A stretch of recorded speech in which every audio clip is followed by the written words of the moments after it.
Greetings everyone! We're doing another retro edition of Sonic Universe today, and it is issue 30, Scourge Lockdown Part 2. Now, where we last left off, Scourge went from being king of his own planet to becoming everyone's punching bag in an interdimensional prison. But the arrival of Fiona and her gang has sparked an interest in Scourge to reclaim his old mojo, but beforehand, he pretty much yelled at said gang, making them mad at him. So now Scourge has to pretty much regain their trust in order for him to escape. So will he succeed? We start with another typical day for Scourge in prison, being harassed by the other prisoners. And Al and Cal watch, and they are glad that they are not among the harassing today. But the prison guards show up to break up the fight and to fetch Scourge to see the Warden, with Al and Cal like, put in a good word for us, buddy. So Scourge is escorted to the Warden's office, and the Warden is concerned with Scourge since the arrival of the Destrutrix, and because the Warden has only Scourge's best interest in heart. So he shows Scourge a video of the gang's arrest for violating the zone lockdown, and as you can see here, they did not go quietly. And Scourge is, well, he pretty much grins at the amount of violence they've inflicted on the zone cops. And, well, the Warden is like, these guys are very dangerous. They'll break you worse and all that stuff. And, Scourge is like, oh, if they give me any trouble, I'll come see you. And the Warden's like, good, you made the right choice. And while the Warden thinks, yes, he can now be a force for good, Scourge is like, sucker, I'll wipe my feet on your face on the way out the door. So, Scourge is strutting around the prison yard with Fiona watching, and she's pretty much talking to an alternate version of Abby. Now, if you don't know who I'm talking about, she is an alternate version of what is known in the comic world as photorealistic koala maid from the Mobius 25 Years Later story, but that in itself is another story. So, yeah, as you can see, that Abby is pretty much a tough gal, pretty much abusing another version of Vector, and is like, what do you see in that guy? And she asked the question that, and she sensed that Fiona has spent time behind bars before. So we get a little brief story about Fiona's past, stuff that comic fans know. She was trapped in a Robotnik's prison, and, well, the reason she was trapped in there is because, well, Sonic and Mighty left her behind, and she was used as a template to create an auto-automation robot, which was later used on Tails, but that itself is another story. Anyway, she busted out, and, well, she couldn't trust anyone. She, pretty much had to strike out on her own, and she became a thief and had to use others. And she tells Abby that that she shouldn't worry about her gang because they always have a way out. And the alternate version of Skunk Boy listens with interest. Anyway, in the prison exercise yard, Sergeant Simeon is pumping iron. And Scourge walks up and says, hey, need a spot? And then Simeon's like, you don't weigh half as much as a bar. And well, Scourge is like, well, dude, I'm trying to play nice. What do you want from me? And then, of course, we get Sergeant Simeon's story. Well, it turns out that, long ago, he was once a gorilla named Simon who lived in a gorilla village in the jungles, and well, he pretty much wants to attack Robotnik because he keeps invading their homeland, and it looks like he is not going to go away anytime soon. While the rest of his family and friends are like, no, no, no, no, no. He won't. He'll go away eventually. He'll leave us alone. But Simon's like, no, we have to stop him now. So he pretty much arms himself and begins a one-man war against, one guerrilla war against Robotnik's bases. So he pretty much does okay for himself. He destroys badniks and SWAT bots here and there.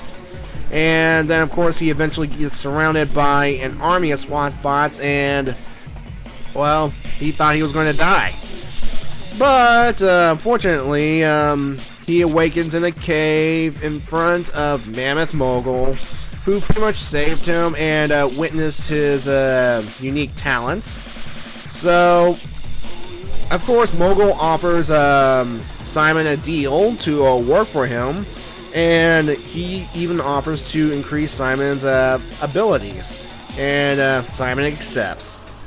So, sometime later, he returns to his village, and, well, now he has grown to massive proportions thanks to Mogul's magic, and the gorilla village is now pretty much armed to the teeth. And, well, they're like, oh, we should have listened to you. And here, become a sergeant and lead us. Now, while Simon accepted the sergeant patch, he does not accept the guerrilla militia. And of course, that militia is actually the same ones from issue 46. Wait, is it 46? No, it's 45 of Sonic the Hedgehog, the regular issue, way from a long time ago. You know, the one that reintroduces Moby, the cave Mobian. But yeah, so it's a nice little nod back to the old days. Anyway, back in the present,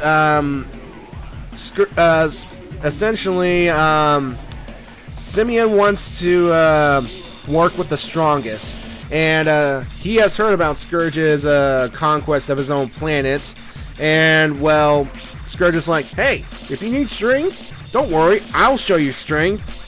And, well, that pretty much seals the deal. Now Simeon's on Scourge's side, so that's one down. So, we go to the wreck area of the prison where Predator Hawk is pretty much perched on top of a basketball goal. And, well, Scourge sends up a basketball to get his attention. And we learn that Predator Hawk has been watching the conversation between Scourge and Simeon. So, he is interested to hear Scourge out. And Scourge asks the question, what do you want from me? And now we get Predator Hawk's story. And it turns out that he was a member of the Battlebird Armada. And, well, he joined because, well, he thought that would be a perfect challenge. But, of course, he was faced with rules and limits, but he met their challenges. He exceeded, and he was promoted through the ranks. But even with the promotions, he was restricted. I mean, at the time, he was wearing the egg-shaped diaper thingy. Anyway, he was mad because he had earned those things, but all the power and privilege would go to the Battle Lord's son, Speedy. And Predator Hawk had enough. He decided to go on and harass Speedy, but unfortunately, the Battle Lord caught him, and he was imprisoned for his act. But fortunately for Predator Hawk, the Babylon Rogues just happened to sneak by one day and bust them loose. So for a while, he joined up with them and promising new challenges. And according to him, life was better. I mean, he liked getting revenge on the Battlebird Armada, but he pretty much hates Jet because he's a weak leader. He was pretty lame with all his antics about stealing treasure and whatnot. So one day, while Jet was trying to sell this artifact to a vendor, said vendor wants to also purchase the services of a Predator Hawk, this magnificent weapon. And, of course, it's Mammoth Mogul yet again. And, well, Mogul promises him that, oh, you hunt the living. I could use your services. And, well, they provided a Predator Hawk with new challenges and new prey. So, essentially, that's what he wants. New challenges and new prey, and Scourge is like, okay, alright. If you can keep up with me, I'll let you take out some guys for me. And, well, that's 2 down already. So, basically, you know, a little therapy session with these guys. Let them, just listening to them, you know, pouring their hearts out. Well, yeah, will get you their respect and attention, so, yeah.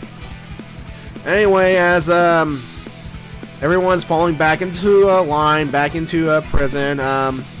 Well, the prison cell block. Alan Cow go up to Scourge and are like, oh, why you were talking to these guys? They're scary. And Scourge is like, I'm scheduling beat-up times. Yeah. Yeah. Anyway, that night in his bunk. Well, Smalls the cat is, well, pretty much warning Scourge that he, ate about a whole bunch of beans tonight. And, Scourge, ignoring his, smelly fate, is pretty much, gloating that he has 2 members down and only 2 more to go. And then, afterwards, he's going to repay some debts. This issue was not what I expected when I first read it. I was hoping it would be more like a little more details into the prison system, you know, a little more conflict with King Max's gang and Scourge.